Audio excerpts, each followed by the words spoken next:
Hello, you're listening to Vixen to Vixen, the podcast that helps women screen producers take control of their careers, build their dream projects, and connect with a community that truly gets it. I'm your host and the founder of Screen Vixens, Leone Marsh. Let's get into it. So one of the most commonly asked questions that I get all the time is, how do I find a producer? How do I find a collaborator?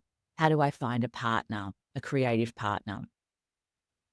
So I wanted to talk this through because I think a lot of the times creatives think the producer will sweep in, do a budget, get the finance, and then leave again. So let's break it down and see if we can dispel the confusion or mystique around finding a really fantastic producing partner. Let's start at the beginning. You've got a script, you've got a vision, and now you're looking for a producer. And the truth is, there's no shortcut, no magic list, and no guaranteed formula. I know that's annoying to hear, but producing partnerships are kind of like marriages, like creative marriages. You're building something that demands trust, clarity, communication, and a serious alignment of values, taste, and energy.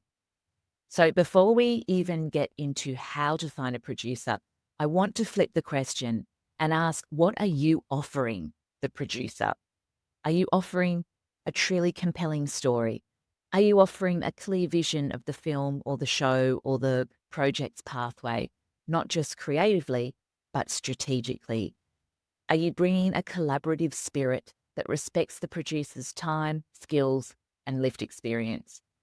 Because producers, especially really good ones, get asked to come on board all the time.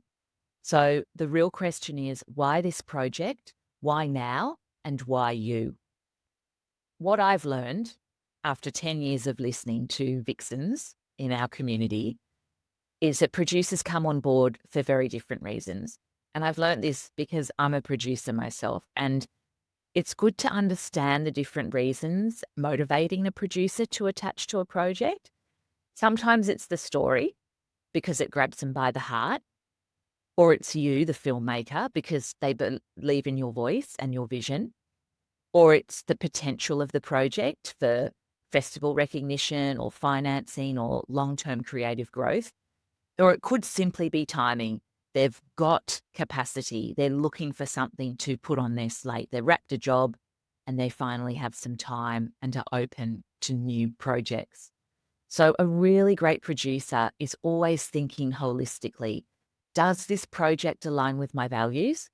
Do I want to spend months or years inside this world?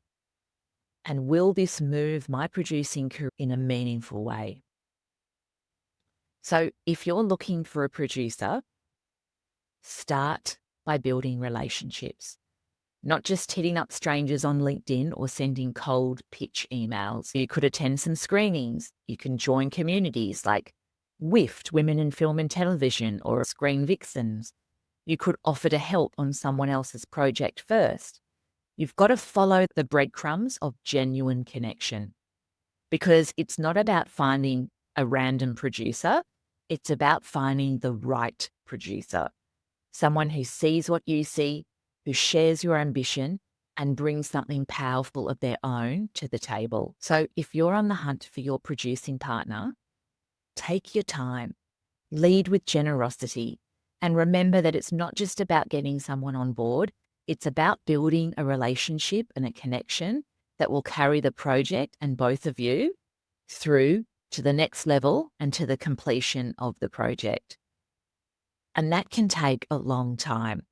So you really do want to start those connections early and gently and carefully.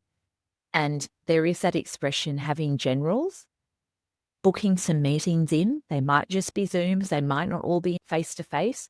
But every week, think about how you might expand your network and keep creating new connections, because you never know when that random conversation that you had at a film festival drinks will lead to a really beautiful collaboration. It might feel you don't have time and this is not leading anywhere strategically, but building out your professional network and having those general chats and conversations, that is what is going to plant the seeds for the beautiful collaborations to come. And of course, if you join a community that already exists, like Screen Vixens, it fast tracks your networking. So instead of taking a couple of years, it can take months, even weeks. If you get into a community and you really give it your all and you participate and you share and you contribute, it will come back to you tenfold. So I hope that you find this helpful. If you love this episode or it resonated, please share it with a filmmaker or creative who's in the same boat and keep building those value-aligned connections. Until next time, stay kind, be clear, and keep backing yourself. Bye-bye for now.